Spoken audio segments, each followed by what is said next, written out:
সাল্লাল্লাহু আলাইহি সাল্লাম বলেছেন, ইয়াকুনু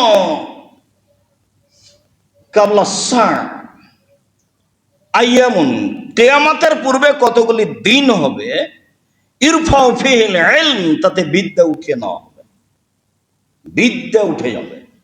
ওয়া ইয়ানজুলু ফিহিল জাহাল, তাতে মূর্খতা বর্ষণ হবে।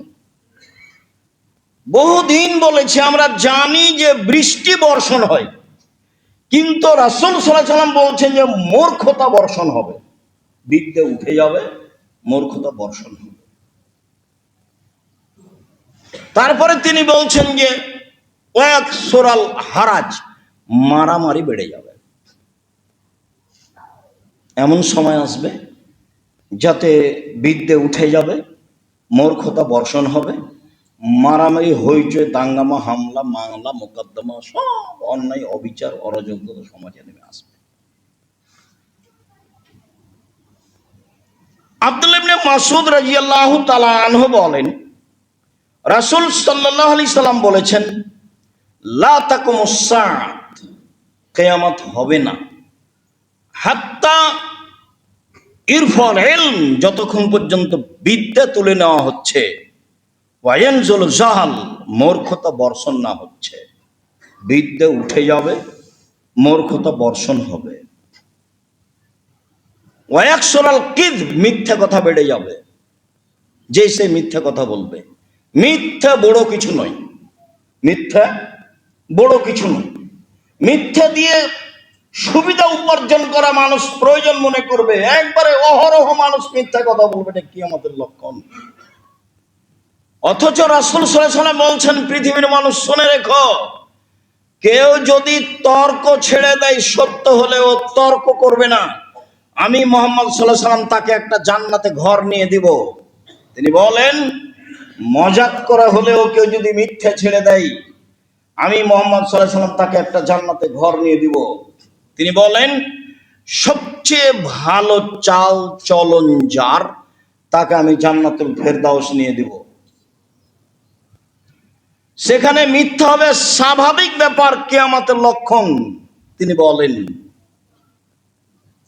ইয়াতাকারাবুজ জামান, যুগ ঘন ঘন হবে। এই যে 2025, তাই কখন শেষ? 2026, এই যে চলে গেল। সেই দিন তো দেখলাম 22, দেখি আজকে 26। যুগ ঘন ঘন হবে, খুব তাড়াতাড়ি পার হবে। ও তাতাকারাবুল আসওয়াক, ঘন ঘন বাজার গড়ে উঠবে, যেখানে সেখানে বাজার হবে। এমন পল্লী, নিবিড় পল্লী, যেখানে বাজারের ধারণা করা যায় না, সেখানে বাজার গড়ে উঠবে। কিয়ামতের লক্ষণ। ওয়ায়ুলকা শুহ, কৃপণতা মানুষের উপরে চাপিয়ে দেওয়া হবে, মানুষ দান খয়রাত করতে চাইবে না। আমি আপনাকে এ বিষয়ে বহুদিন বলেছি যে আপনি একটা কথা মাথায় রাখবেন, যে দান খয়রাত আমি কেউ চাইলে দিব এটা না, আমি নিজে থেকে দেব। এটা আমার ইবাদতের একটা অংশ। আমি সালাত আদায় করি, এটা আমার ইবাদত। আমি কোরআন তেলাওয়াত করি, এটা আমার ইবাদত। আমি সুবহানাল্লাহ আলহামদুলিল্লাহ বলি, এটা আমার ইবাদত। আমি সিয়াম থাকি বৃহস্পতিবার সোমবার, এটা আমার ইবাদত। আমি হজ করতে যাই, এটা আমার ইবাদত। তো এইরকম একটা গুরুত্বপূর্ণ ইবাদত দান, এটা আপনি মনে করে নেবেন, তাহলে করা সহজ হবে। আমি আপনাকে বলি যে দান দেখে শুনে করবেন, যেখানে শিরক বিদআত হয় না। কেননা আপনার দান দিয়ে যদি আবার অন্যায়ের সহযোগিতা হয়, তাহলে এটা আবার ভুল হয়ে গেল। এদেশেও মানুষ টাকা পয়সা খরচ করে না এমনটা নয়, এদেশেও মানুষ বিত্তশালী নেই এ কথা নয়, এদেশেও মানুষের টাকা পয়সা আছে অনেক। এদেশের মানুষও দান করে, কিন্তু আমি যেটুকু বুঝি তাতে প্রায় মানুষের দানটা ভুল পথে আছে। কৃপণতা মানুষের উপরে চাপিয়ে দেওয়া হবে। কয়েকটা জিনিস থেকে আল্লাহ রাসূল খুব পরিত্রাণ চাইতেন, তার একটা হলো কৃপণতা। আল্লাহুম্মা ইন্নী আউযুবিকা মিনাল বুখলি, আল্লাহ তোমার কাছে আমি কৃপণতা থেকে বাঁচতে চাই। আল্লাহ তোমার কাছে আমি কৃপণতা থেকে বাঁচতে চাই। আল্লাহ তোমার কাছে আমি কৃপণতা থেকে বাঁচতে চাই। মানুষ, পৃথিবীর মানুষ, তোমরা কৃপণতা থেকে বাঁচো।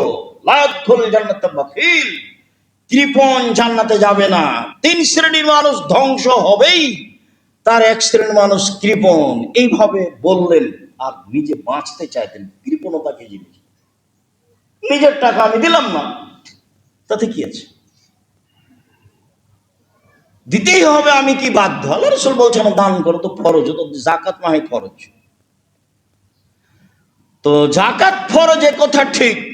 আপনার উপার্জন থেকে আপনাকে দান করতে হবে, এটা আপনার জীবনের জন্য জরুরি, ফরজ নয়। আপনি রাতে তাহাজ্জুদ পড়েন কেন? ওটা তো ফরজ নয়। তাসবিহ অত করছেন কেন? তো ফরজ নয়। 5 ওয়াক্ত সালাত ফরজ। তো কৃপণতা মানুষের উপরে চাপিয়ে দেওয়া, এটা হলো পৃথিবীর ধ্বংসের লক্ষণ। অয়কসরল হারাজ, মারামারি হইচই দাঙ্গামা হাঙ্গামা বেড়ে যাবে, এটা হলো পৃথিবী ধ্বংসের লক্ষণ। সম্মানিত দিনী ভাই বোন, বিষয়টি ভেবে দিন কাটাবো যতদূর সম্ভব। আল্লাহ তুমি কবুল করো। আল্লাহ সাল্লি আলাইহি।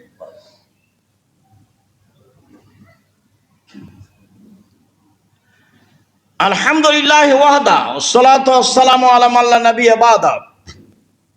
আবু হুরায়রা রাদিয়াল্লাহু তাআলা আনহু বলেন, রাসূল সাল্লাল্লাহু আলাইহি ওয়াসাল্লাম বলেছেন, ইন্না মিন আসরাতি সাআত, পৃথিবী ধ্বংসের লক্ষণ। এর ফল ইলম, বিদ্যা উঠে যাবে। ওয়াকসরাল জাহাল, মূর্খতা বেড়ে যাবে। ওয়াকসরা শারবুল কামরে, নেশাদার দ্রব্য পান করা বেশি হয়ে যাবে। স্বাভাবিকভাবে মানুষ নেশাদার দ্রব্য পান করবে, যেটা বাস্তব মদ সেটাও, আর যেটা মদের কাছাকাছি সেটাও, বিড়ি তামাক সিগারেট যেটাই হোক না কেন, নেশাদার দ্রব্য পান করা বেশি হয়ে যাবে। ওয়াকিল্লা রেজাল, পুরুষ কমে যাবে। ওয়াকসরা নিসা, মহিলা বেশি হয়ে যাবে। পৃথিবী ধ্বংসের লক্ষণ। পুরুষ কমে যাবে, মহিলা বেশি হয়ে যাবে। হাত্তা ইয়াকুনা লি খামসিন ইমরাআল কাইমুল ওয়াহিদ, একজন পুরুষের অধীনে থাকবে প্রায় 50 জন নারী। হাদিস বুখারী মুসলিম। সম্মানিত দিনী ভাই বোন, 50 জন নারী কিভাবে থাকবে?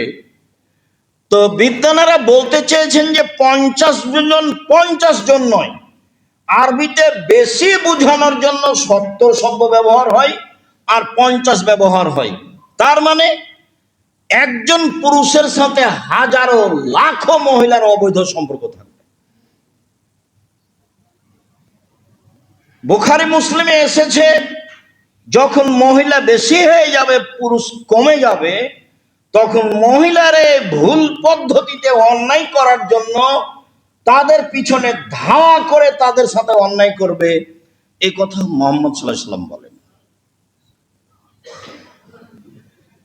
পৃথিবী ধ্বংসের লক্ষণ। মুআয ইবনে জাবাল রাদিয়াল্লাহু তাআলা আনহু বলেন, রাসূল সাল্লাল্লাহু আলাইহি ওয়াসাল্লাম বলেছেন, ইন্না হাযাল আমরা বাদা নবুওয়াতান রাহমা, নেতৃত্ব শুরু হয়েছে নবী দিয়ে ও দয়া দিয়ে। কোন নবীর নেতৃত্ব চলেনি আল্লাহর দয়া ছাড়া। কোন নবীর নেতৃত্ব চলেনি আল্লাহর দয়া ছাড়া। আল্লাহ যখন মুসা আলাইহিস সালামকে বললেন, মুসা, ফিরআউন সীমা লঙ্ঘন করেছে, তুমি সেখানে দাওয়াত দিতে যাও। মুসা আলাইহিস সালাম বললেন, আমার মুখে তোতলা রয়েছে, আমি ভালো স্পষ্ট কথা বলতে পারি না, আমি যাব না। আল্লাহ বললেন, আমি ব্যবস্থা করছি, ঠিক করে দিচ্ছি, তুমি যাও। মুসা আলাইহিস সালাম বললেন, আমার একটা আপত্তি, অভিযোগ রয়েছে তাদের পক্ষ থেকে আমার উপরে।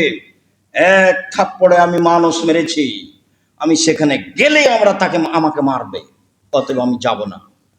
তখন আল্লাহ বললেন, আমি তোমার সাথে থাকবো, কিভাবে মারবে সেটা দেখবো। বলছে, আমার সাহস হয় না, গেলে আমার ভাইকে আমার সাথে দিতে হবে, হারুনকে দিতে হবে। ঠিক আছে, তাই হলো। হারুন আর তোমরা দুই ভাই যাও, যা বলেছো তাই মেনে নিয়েছি। তবে ওলা তানিয়া ফিজিক্রি, আমাকে ডাকতে কম করো না, না ডাকলে সব উঠে দেবো। যা বলেছি একটা রাখবো না। নবীর নেতৃত্ব চলেনি আল্লাহর দয়া ছাড়া। খুব স্বাধীনভাবে তিনি গিয়ে বললেন, প্রথম কথা, স্বাধীনতা লাগবে। গরিব মানুষ হলেও নিজ স্বাধীনভাবে দিন পালার মানার একটা গতিবিধি থাকতে হবে। আর একজনের অধীনে থেকে দিন মানা যায় না। কৃষ্টি, কালচার, নিয়ম, নীতি, কর্ম, আদর্শ ইহুদি খ্রিস্টানদের মেনে চলে স্বাধীন থাকা যায় না। রাসূল সাল্লাল্লাহু আলাইহি সাল্লাম বললেন, পৃথিবীর মানুষ শুনে রেখো, তোমরা ইহুদি খ্রিস্টানদেরকে মেনে নিবা শিবরিন বাই শিবরিন, ডান হাতের বিঘত যেমন বাম হাতের সমান সমান সমান, তাদের আদর্শ তোমরা মেনে নিবা। জেরান বে জেরাইন, মানুষের হাত যেমন হাতের সমান তেমনি তোমরা মেনে নিবা। তিনি বললেন, অন্যায় করতে করতে যদি তারা গুই সাপের গর্তে ঢুকে, তোমরাও ঢুকবে। শোনো পৃথিবীর মানুষ, মনে রেখো, তোমরা বানি ইসরায়েলের সাথে, ইহুদি খ্রিস্টানদের সাথে নিয়ম কানুনে, কৃষ্টি কালচারে, আদর্শে, পোশাকে আশাকে তাদের সাথে চলে যাবে। ডান পায়ের জুতা যেমন বাম পায়ের সমান, ডান হাতের বিঘত যেমন বাম হাতের সমান, ডান হাতের বাহু যেমন বাম হাতের সমান, সমান সমান মেনে নেবে। শুধু তাই নয়, নিচে নামতে নামতে নামতে আল্লাহ রাসূল শেষে বলছেন, বানি ইসরাইল ইহুদি খ্রিস্টান যদি মায়ের সাথে জেনা করে থাকে, তোমরাও করবে।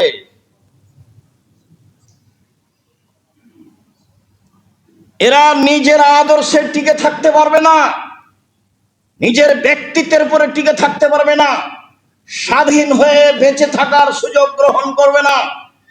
ইহুদি খ্রিস্টানদের কৃষ্টি কালচার তাদের কাছে ভালো, তাদের সাথে সম্পর্ক রাখাই তাদের কাছে ভালো।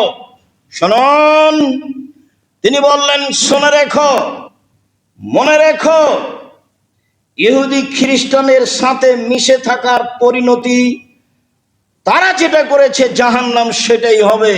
তিনি বললেন, বানি ইসরায়েলকে ছেড়ে দেন, আগে স্বাধীন হতে চাই। তখন ফেরাউন বলল, কে তুমি? তুমি কি শিশুকালে, তোমাকে কি শিশুকালে আমি লালন পালন করিনি? ফেরাউন বলছে, তুমি কি বহু বছর আমার মাঝে থাকোনি? তুমি যা করেছো তা করেছো। তুমি এক থাপ্পড়ে মানুষ মেরেছো, তুমি বড় অকৃতজ্ঞ। তুমি আমার সামনে এই কথা বলো, মানে কোন সাহসে তুমি বলো বানি ইসরায়েলকে ছেড়ে দিতে হবে? মুসা আলাইহিস সালাম বললেন, স্বাধীনতা লাগবে, বানি ইসরায়েলকে ছেড়ে দেন। তখন ফেরাউন বলছে, কে তুমি? তোমাকে কি শিশুকালে লালন পালন করিনি? করেছে তো। তুমি কি বহু বছর আমার মাঝে থাকোনি? থেকেছে তো। তুমি কি এক থাপ্পড়ে মানুষ মারোনি? মেরেছেন তো। তুমি বড় অকৃতজ্ঞ, যেই বাড়িতে থাকো সেই বাড়ির উল্টা চলো। তখন মুসা আলাইহিস সালাম বললেন, জি, আমি এক থাপ্পড়ে মানুষ মেরেছি, এ কথাই ঠিক। আমি যা করেছি তা করেছি। আমি তখন ভুল পথে ছিলাম, তোমার হত্যার ভয়ে আমি দেশ ছেড়েছি। আমার প্রতিপালক আমার প্রতি দয়া করেছেন, আমাকে জ্ঞানে গুণে পূর্ণ করেছেন, তিনি আমাকে নবী করেছেন। তুমি আমার প্রতি অনুগ্রহ করেছ, শিশুকালে লালন পালন করেছ, অনুগ্রহ করে তুমি খোঁটা দিয়েছ, এই সুবাদে বানি ইসরায়েলকে দাস দাসীতে পরিণত করেছ।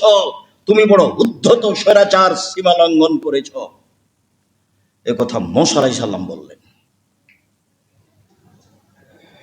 সম্মানিত দিনী ভাই বোন, রাসূল সাল্লাল্লাহু আলাইহি সাল্লাম বললেন, নেতৃত্ব শুরু হয়েছে নবী দিয়ে ও দয়া দিয়ে, সুম্মা খেলাফাতান ওয়া রাহমা, তারপরে নেতৃত্ব শুরু হয়েছে সাহাবী দিয়ে ও দয়া দিয়ে। উমর রাদিয়াল্লাহু তাআলার নেতৃত্ব চলেনি আল্লাহর দয়া ছাড়া, আবু বকর সিদ্দিক রাদিয়াল্লাহু তাআলার নেতৃত্ব চলেনি আল্লাহর দয়া ছাড়া। সুম্মা এখন মুলকান ওয়া জুজান, তারপর নেতৃত্ব হয় জোরজার মুল্লুকতার। সুম্মা কায়নান, তারপরে হয় জাবরিয়াতান উতওয়ান ওয়া ফাসাদান ফিল আরজে, মানুষ সমাজের নেতা হবে যে কোনো মূল্যে। সীমা লঙ্ঘন করে বিপর্যয় সৃষ্টি করে, মারামারি করে যে কোনো মূল্যে, তখন মানুষের স্বভাব হবে কি? এক, এস্তাহেলুল হারিরা, পুরুষ মানুষের সিল্ক কাপড়, রেশমি কাপড়কে হালাল মনে করবে। দুই, অল ফরুজা, জেনাকে হালাল মনে করবে, জেনা পাপের কাজ নয়। তিন, মদকে হালাল মনে করবে। চার, গান বাজনাকে হালাল মনে করবে। পাঁচ, দিন ধনী হয়ে যাবে। ব্যাংকের টাকা জনগণের নয়, ব্যাংকের টাকা তাদের। যেটা আপনারা দেখতে পাচ্ছেন দিন রাত পত্রিকায়, ওই অনুসারণা তাদের সহযোগিতা করা হবে, তারা সাহায্য পাবে, তারা সমাজে এসব টাকা পয়সা দখল করে নিয়ে দাপটে বেঁচে থাকার সুযোগ পাবে। রাসূল সাল্লাল্লাহু আলাইহি ওয়াসাল্লাম এগুলিকে কিয়ামতের লক্ষণ বলে উল্লেখ করলেন। তিনি বললেন, ইয়াতি আলাইকুম জামানুন লা ইয়াদরিল কাতাল ফিমা কাতালা ওয়ালাল মাকতুলু ফিমা কুতিলা। হত্যাকারী বুঝবে না কেন আমি মারছি, নিহত ব্যক্তি বুঝবে না কেন আমি মরলাম। যে মারছে যাকে, সেও জানে না। টাকা দিয়েছে 50,000 অমুককে মেরে আসো, তাই মেরে চলে এসেছে। যাকে মারা হচ্ছে সে বলছে ব্যাপারটা কি, এ কথা আমি চিনি না, এ আমাকে মারে কেন? বহুদিন বলা আছে, ঢাকা জেলে 20 বছর 30 বছর থেকে বহু মানুষ আছে, ও নিজেই জানে না আমি কেন জেলে। জজ জানে না ঘটনা কি, উকিল জানে না ঘটনা কি, সাক্ষীও জানে না ঘটনা কি। সাক্ষী টাকা নিয়ে সাক্ষী দিয়েছে, তা তো ও তো জানে না ঘটনা। উকিল তো জানে না, যেভাবে বলে দিয়েছে সেভাবে করছে। জজ তো এগুলো জানেই না। তাহলে যে সাজালছে শুধু সেই জানে, আর কেউ জানে না। লা ইয়াদরিল কাতিল ফিমা কাতালা ওয়ালাল মাকতুলু ফিমা কুতিলা।